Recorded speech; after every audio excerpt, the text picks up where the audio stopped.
Yo, what is going on, y'all? How y'all doing? It is T the Best back with the Destiny 2 video. And today of this recording, June 6th, we had the reveal of Destiny 2 Year 3. And as I can say, it looked amazing. Now, they did talk a little bit about it, and it was a little different than previous reveals, as of course beforehand they would used to show gameplay and show what's going to happen in the game and what we're expecting in this game. This time they didn't do that. Actually, this time they kind of did a lot of talking, and a lot of talking was dealing with the future of D2. But we're not going to get into that. That's for a later video. Me and Keith are going to sit down, we're going to have a conversation, and that will be up probably tomorrow. I don't know when it's going to be up, but forget that. That's not what we're here to talk about. We're here to talk about Shadowkeep, Destiny 2 Year 3. So they showed off that we're going back to the moon. Eris Morn has been out doing something since the attack on the tower. She's been helping out Petra and Mora, Petra and Mora, since that has happened. And essentially we're about to figure out where she's been, what she's been doing, and what's going on. So it seems like the big theme around this one is the darkness is closer than we think. I can't wait to see what this is about, because that makes no sense. But yeah, no, I'm gonna say the showcase that they had was really good. The viaduct that they had shown off was great as normal. If you haven't already, go check it out. I'll probably put the link down in the description or something. Again, in the back, also in the background, it's probably like some PvP stuff or something else I'm doing in Destiny. But we're here just kind of talk about what they showed off as far as future content, gameplay, all this stuff is going to happen in Shadowkeep. So the biggest thing is, of course, the darkness is closer than we think, and it seems like they want to resurrect a lot of old enemies that we have from Destiny 1 and 2. It seems like they put a lot of emphasis on Crota and Oryx, so maybe we might end up seeing those two come back in some capacity somehow. Not too sure. They didn't really explain how that's going to happen, but they did say something had to do with the darkness.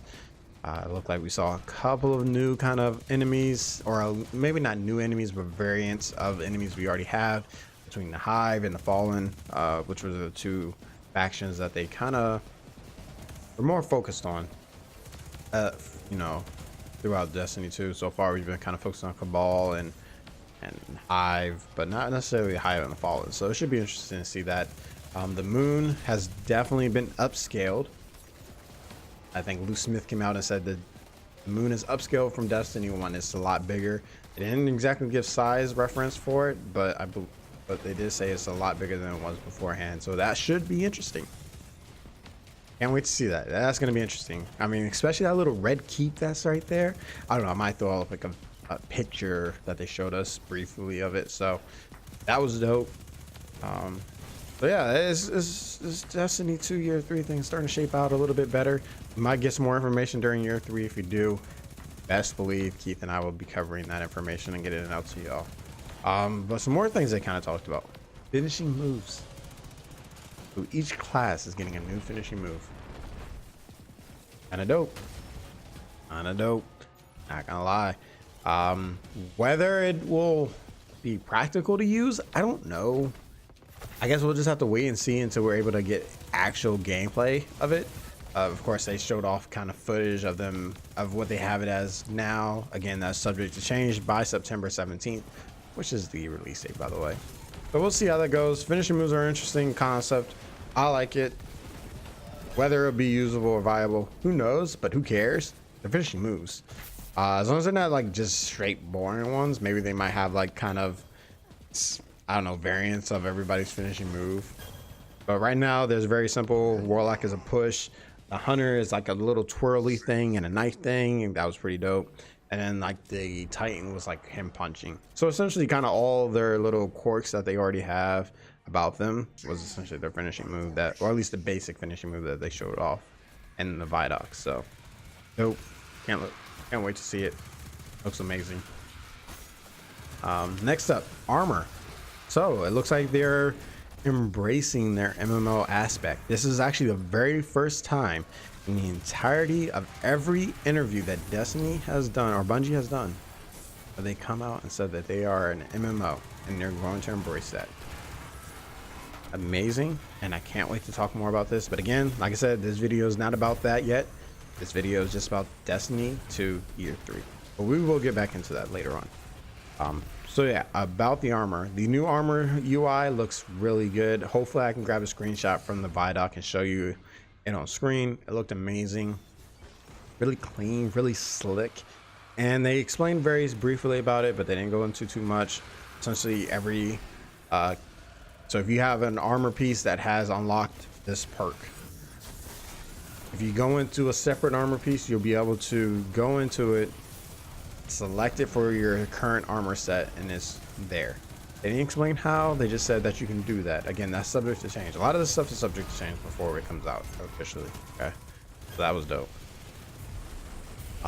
Next up, they emphasize making your own guardian, your guardian your own. Interesting to see how that goes about. I'm getting kind of flashes to DCU, DC Universe Online, whereas you have a gear set and it looks ugly, but if you have the style unlocked, you can make that gear set look like that style. So they're gonna have to elaborate more on that. Hopefully they go in that direction. It will be interesting. A lot of the gear in Destiny 2 isn't the greatest though, so hopefully now in this next year of Destiny 2, they kind of make the armor better. But currently right now the armor is like bland. It doesn't look the greatest. It's meh. It's nothing to go home and talk about, but at least you can stop looking like an ugly guardian. I know my guardian probably looks ugly because I'm still leveling him, but that's not the case. So there's that. Next up, new exotics. They did talk about 3 new exotics. That was it. Didn't give up anymore. They were just talking about how they're tweaking them at the moment. They came up with a new exotic bow that has a knockback feature, a hand cannon that has a sniper scope on it. Interesting. I think it's actually the only hand cannon in the entire series that has a sniper scope on it, or at least some sort of scope on it. And of course, the thing I thought was cool, you light on fire when you use it. Hopefully that stays in the game. They said that they're not sure if it's gonna stay. Hopefully it does.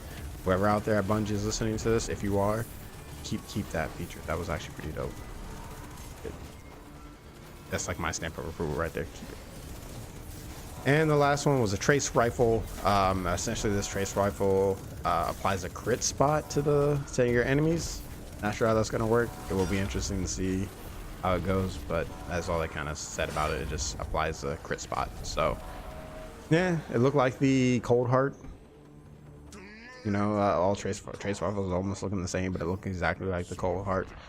No kind of change in his base form or whatever. Maybe it was just like early workaround that they didn't feel like showing exactly what it looks like. But yeah, just with the Cold Heart. So there's that. And now PvP. Yeah, we haven't had an update to PvP for a couple seasons now, and it shows. Really was hoping that we'll get some kind of update here. They did talk about it. They're like, yes, we will have an update for PvP during the season. It will be one of the focuses, but that was it. They said they're gonna have new Crucible labs with old game types returning, new playlists. All the playlists are getting updated, and that's essentially it. Yeah. No mention of trials, which I'm pretty sure the entire Destiny community would love to have. They didn't mention it. Not a single one. Not a single mention. They said it is still being worked on. Dado, who was towards the end doing a Q&A, asked Luke Smith, what's up with trials? Where is it at? What's going on with it? And essentially he just said we're still trying to lay the foundation for it, which means that we probably won't get it this season. Maybe not season 9, but at the moment, not season 8. Disappointing. We'll talk about more with that with Keith in a later video. So keep on the lookout for that one. And the last thing they kind of talked about before they kind of hopped into the more of what's going on with Destiny now that Bungie has been separated from Activision and PlayStation. They ended up talking about the end game. Essentially, as soon as you land on the moon, you're automatically in the end game. How? Not sure. We'll have to wait and see. Maybe the light level is not as high as we think. Maybe there's no campaign. Who knows? But they were very adamant on this one. End game is unlocked as soon as you get to the moon. So we'll see how that goes. And the last one, the Black Garden will be the new raid location. Interesting. Interesting. We don't know much about the Black Garden except for the one time that we went there, the Vex had taken it over, and we destroyed the heart. And that's from Destiny 1. So yeah, spoiler alert if you haven't played Destiny 1. My bad. So yeah, I don't know. Maybe, I guess we'll see. Maybe there's something that we missed during our time in the Black Garden. But at this time, yeah, that's all we kind of know. It's happening in the Black Garden. And the last thing I remember ever happening there is that we destroyed the Vex's homeworld. So I don't know, maybe somebody's taking over. Don't know.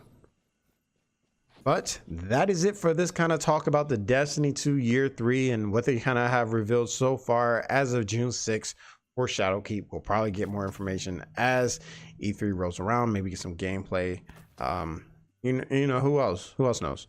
But that is it for this video. Thank you for tuning in. Thank you for watching. If you haven't already, be sure to hit that subscribe button, like button, all those great things.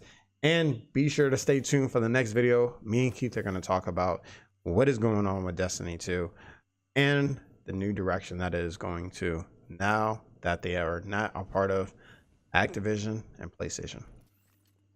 But that is it for me. I'll catch you on the next video. Deuces.